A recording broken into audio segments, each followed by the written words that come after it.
G'day and welcome to another episode of Perth Property Insider. I'm your host, Jared Mann, and today I've got Jewayne Loong, my colleague, to interview me on my inside story where we've just gone about purchasing property in Mount Lawley.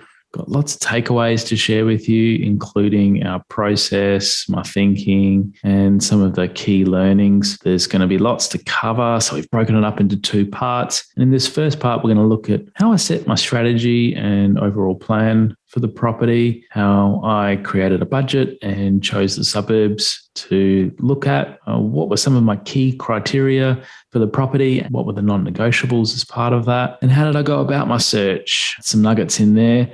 And finally, in this first part, we're going to cover off the ones that I missed out on and the key learnings that I walked away with that helped me go into the one we ended up buying. And we'll be covering in part two all the nitty-gritties about what one we ended up with and the details. So stay tuned for part two as well next week. Let's go inside for part one now. Welcome to Perth Property Insider, where you will learn how to grow your wealth and improve your life using Perth property. Our show is brought to you by Investors Edge Real Estate, the highly rated and award-winning property management specialists servicing the whole of Perth. Now, here is your host, Jared Mann.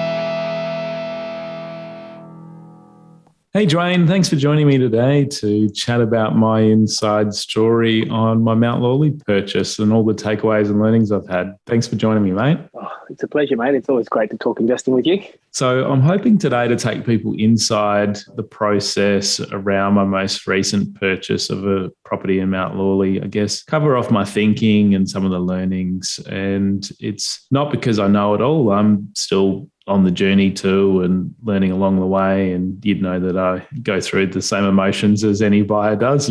You get to hear about it every day.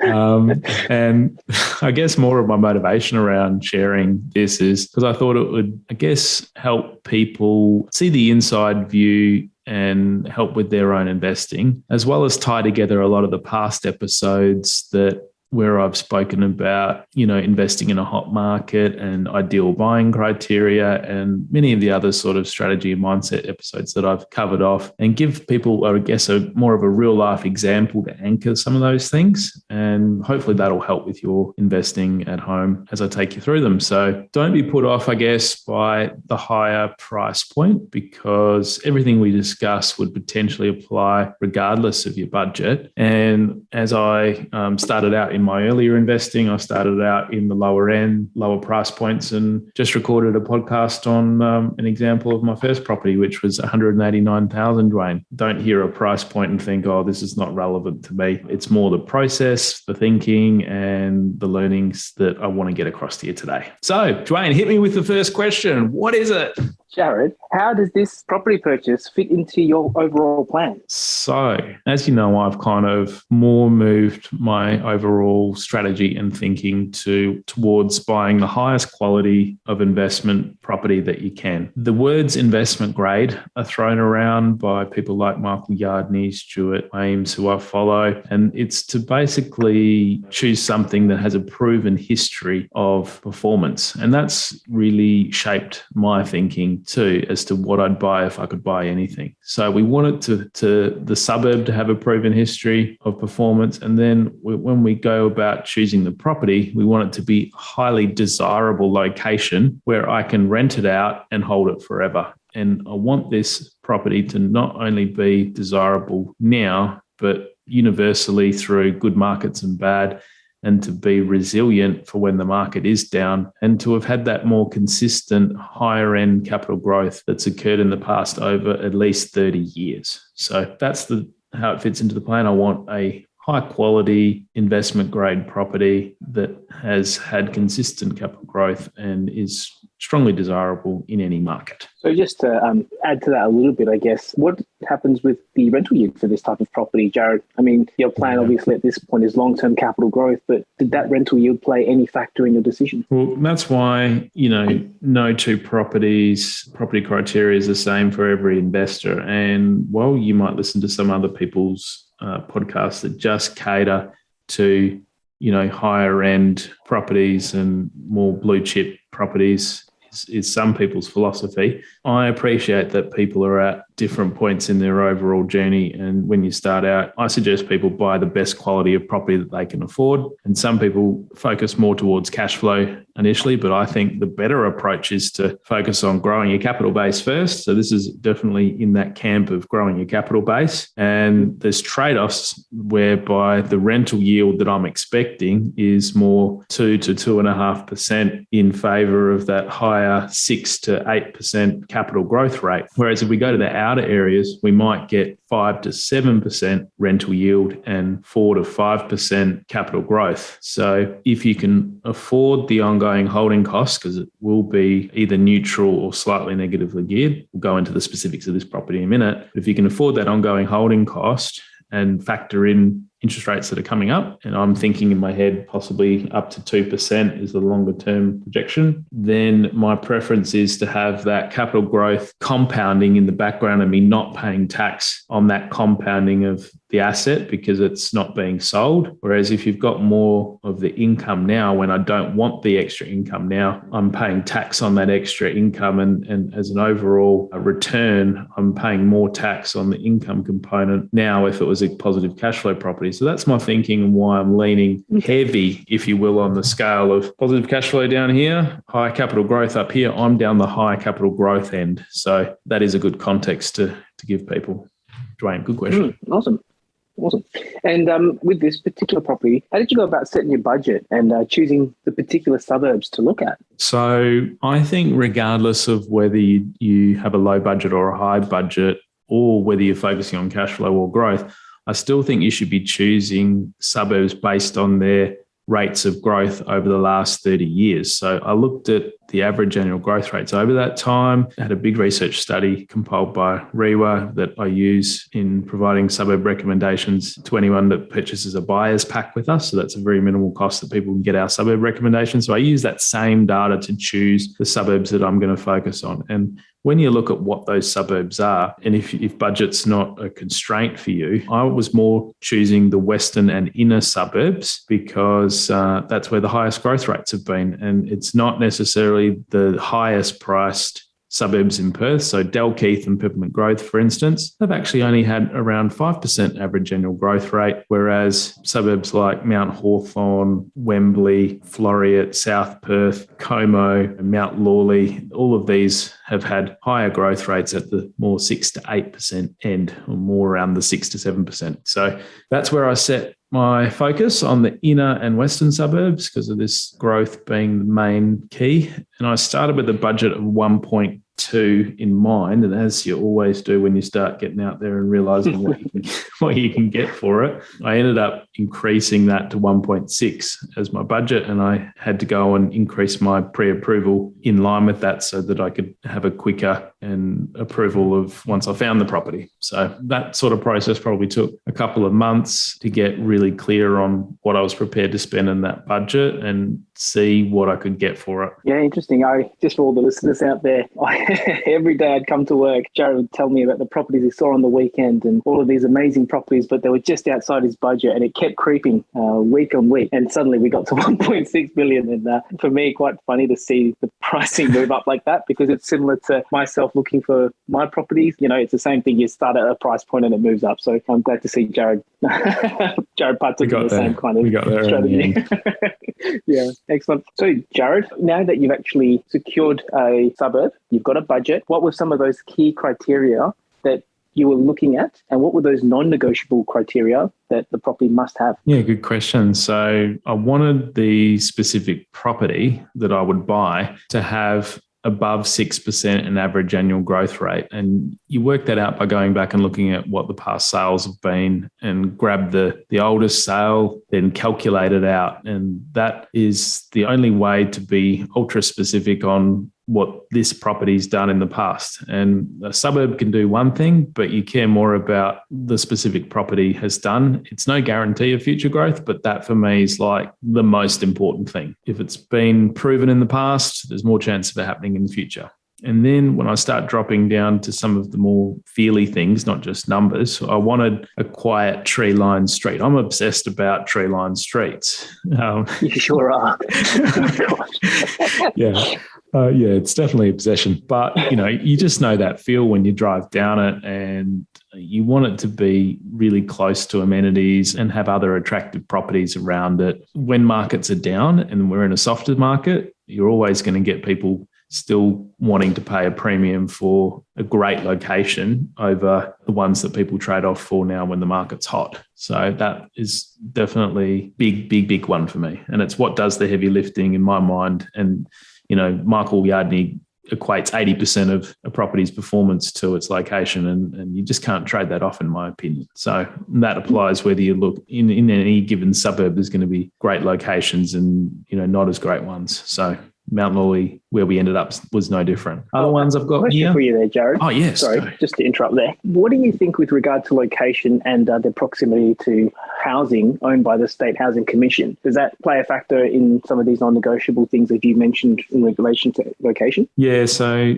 when people get the buyer's pack, I actually have my full list of all my ideal buying criteria, which is really helpful for people to overlay over the top. And to keep things non-emotional for me, I also overlay my same criteria and force myself to check the things. Like, I don't want to necessarily discriminate against Homes West, and there's many people that look after their houses and keep them well, but it's more just the possible perception that other buyers could have when you come to sell your house, not necessarily to say that there's anything wrong with the current occupants and that they're not house proud and great people. So I just prefer to stay away from them being in the direct vicinity, and that's something that I always check as well. Main ones for me is I wanted a character home with unique elements such that when it ages, it only becomes more sought after over time.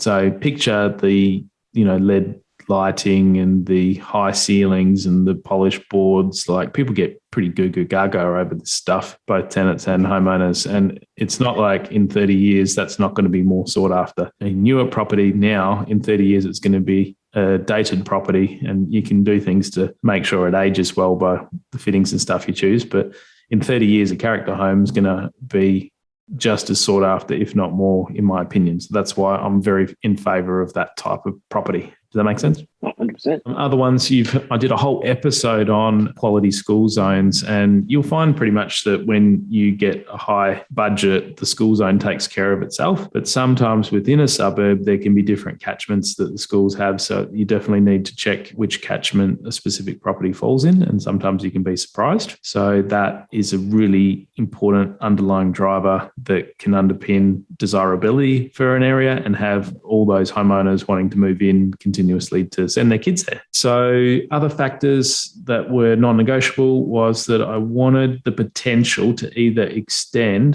the house, so have enough room to do an extension, or convert the house from a 3x1 into a 4x2. So that's more just the potential to add value. And I wanted the potential to be able to develop. I wasn't hard and fast on one or the other, but I wanted that potential. And whether or not we ever do it, it's just a nice to have. And it also adds an appeal factor that, other home buyers can look at it and think, gee, we could turn this into a 4x2. Whereas if they look at it and the block's too small, or it's not, it's too far set back on the block, then it's not as easy and won't have that desire. And if investors look at it and think, I can develop it and it's got a higher coding, then that can be a big positive to bring them into the mix as a potential buyer too. I prefer not to have heritage protection over the property because it's really hard to extend and develop.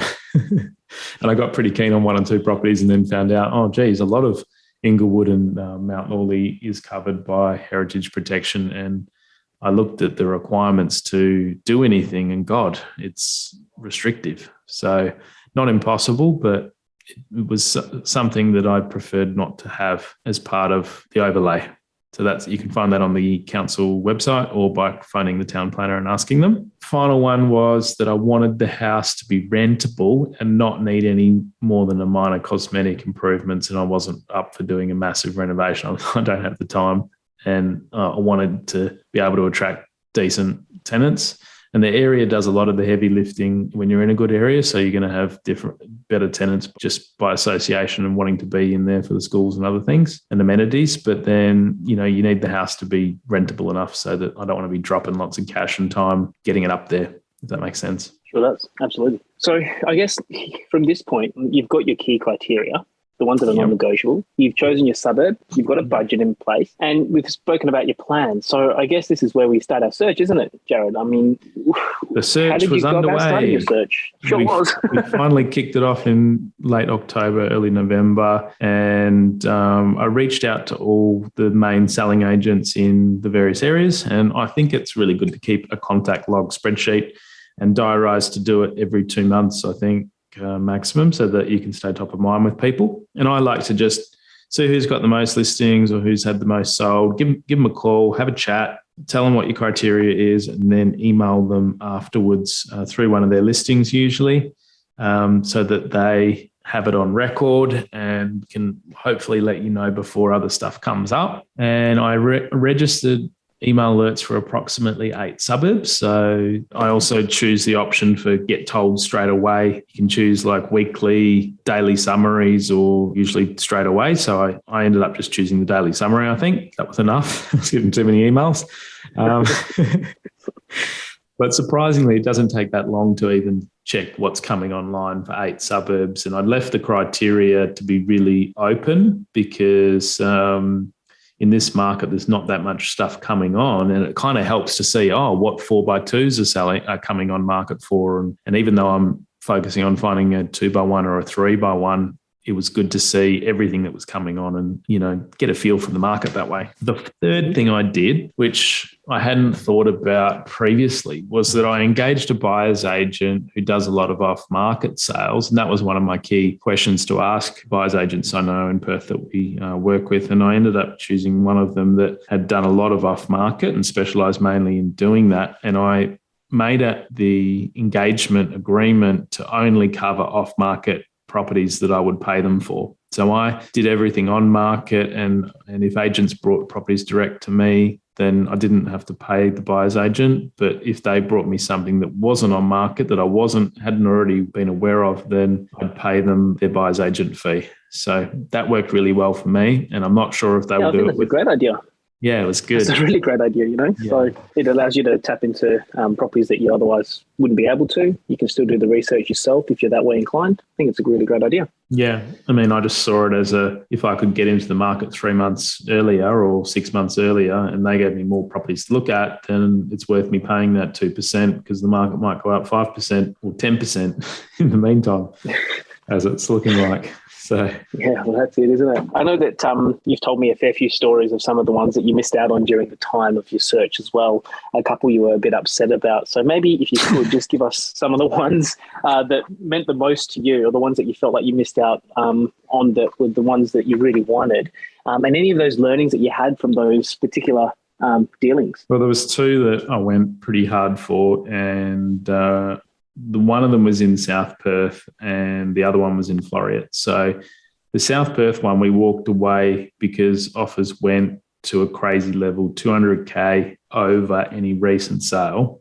and any other agent feedback that I'd gotten. So that was just insane. It was kind of unlucky as well because the agent had 8 offers in and was having to wait to meet with the executor on the Thursday. And I was ready to come in over the top of the other offers, and I thought that we would have been able to put forward the highest price, and I'd gotten a bit of guidance as to where I needed to be. But because he had to wait 4 or 5 days, we had 2 other people come out of the woodwork and they just came in and blew it away because the house was in one of the best streets in South Perth. The end person just wanted to demo it and build an amazing 2-story house. So that one stuck with me because timing was so key there that if I could have gotten an answer on the Saturday, we would have probably been our property. But you can't help that. If people get crazy, that's when you're competing against home buyers that are crazy and have missed out on a few properties. It also made me think, I've just got to check my emotions and not get too caught up in trying to beat people.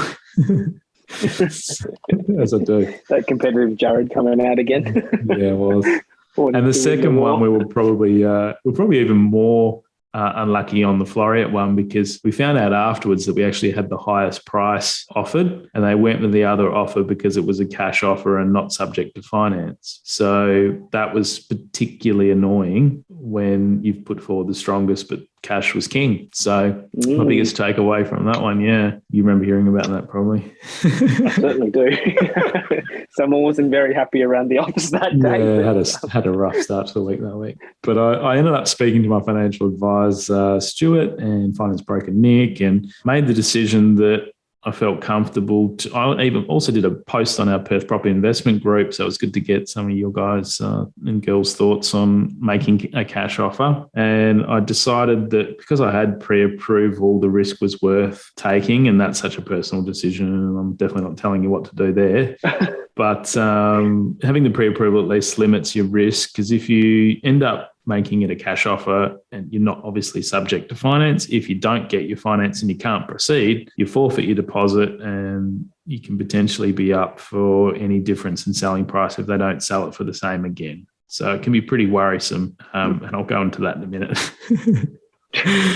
So I also found the biggest takeaway from those other two properties was I can't recall if I've done that as intensely in the past when I bought properties, but I found that speaking to 2 to 3 local agents, the same ones that I might have been chatting to, when I was telling them my criteria previously. So you build up a bit of rapport when you've had your first convo and they get to know you, call them back to ask if they've got anything else coming up too. And then I got their input on and asked them, what do they think this property might be worth? And because they had properties under offer, when you're looking at sold sales data, that's 2 to 3 months old, but they've sold a lot of other properties since. So they can tell you their straight up opinion. They're always looking in the market and had seen the property. And if they hadn't, they just brought it up and started looking into it when I was talking to them. But pretty much all of them had already seen it.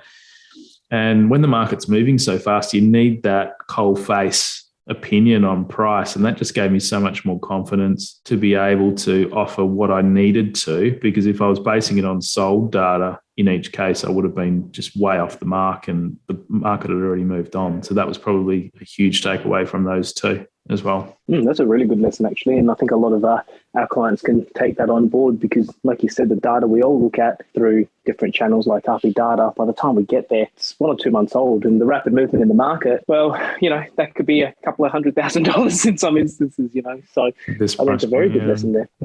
Absolutely. Well, thanks for joining me, Jewayne, for part 1. Next time, things are going to get really interesting where we go into the specifics of the property and why it appealed to me, what was some of the due diligence that we completed to ensure that it all stacked up, lots of learnings in that, and how do we work out how much to offer? Burning question I get all the time from many buyers. I'm also going to take you through the things that I had to organise once our offer was accepted, so you make sure you don't miss anything. And then I reflect back on what were some of the hardest things and key takeaways for the whole process. So make sure you come back for part 2 next week. If you've enjoyed this episode, go along and give us a review at iTunes or Spotify and share it with your friends. Catch you on the next one.